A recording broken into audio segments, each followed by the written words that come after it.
அன்பார்ந்த ஆஸ்ட்ரோ ரிச்சுவடி நேயர்களுக்கு உங்கள் ரேவதி தண்டபாணியின் 2025 புத்தாண்டு வாழ்த்துக்கள் வணக்கத்துடன்.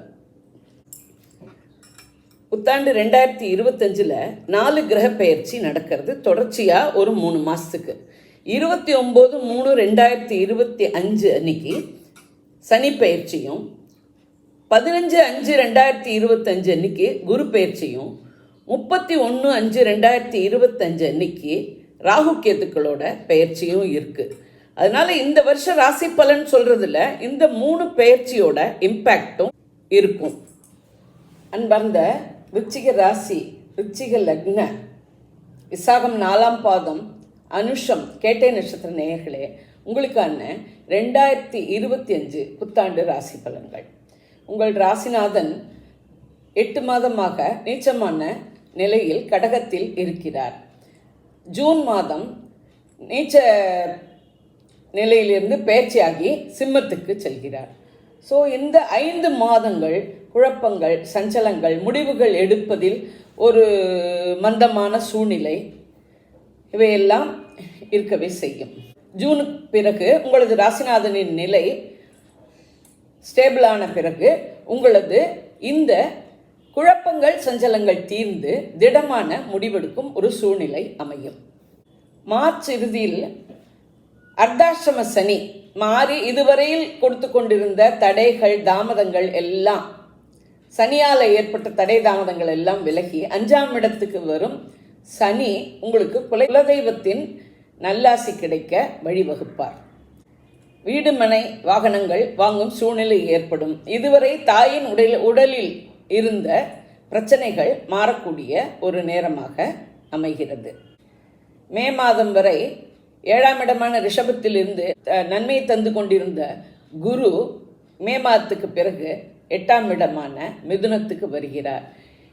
8இல் இருக்கும் குரு தடைகள், தாமதங்கள், பிரச்சனைகளை கொடுக்க வாய்ப்புண்டு. ஆனால் அவரது பார்வை விழும் இடங்கள் உங்களுக்கு 12ஆம் இடம், 2ஆம் இடம், 4ஆம் இடம் இவற்றில் குரு பார்வை விழுவதால் உங்களுக்கு நன்மையே. சயன சுகம் மேம்படும். வீட்டில் செலவுகள் சுப செலவுகளாக அமையும். விருந்தினர்கள் வருகையாலும் கொண்டாட்டங்களாலும் சுப செலவுகள், விரயங்கள், அலைச்சல்கள் இருக்கும். ஆனால் செலவு செய்வதற்கு 2ஆம் இடத்துக்கு விழும் குரு பார்வையால் உங்களுக்கு பண வருவாய் அதிகரிக்கும். குடும்பத்தில் சுமூகமான சூழ்நிலை இருக்கும். குடும்ப உறுப்பினர்கள் ஒத்துழைப்பர். 4இல் விழும் குரு பார்வையால் சுக சௌகரியங்கள் மேம்படும். வீடு, மனை, வாகன சுகங்கள் மேம்படும். தாயின் உடல்நிலையில் குறிப்பிட்ட முன்னேற்றம் இருக்கும் இடம் 8ஆம் இடமாக இருந்தாலும் குரு பார்வை நன்மை செய்யக்கூடிய நிலையில் அமைகிறது.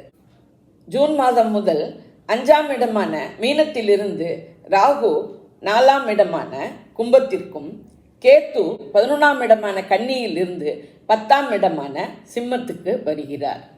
4க்கு வரும் ராகுவால் உங்களுக்கு 4இல் சனி கொடுத்த தடைகள் குறைந்து ஏதோ வளைந்து நெளிந்து வழி கொடுக்கும் ஒரு நிலைமை ஏற்படலாம்.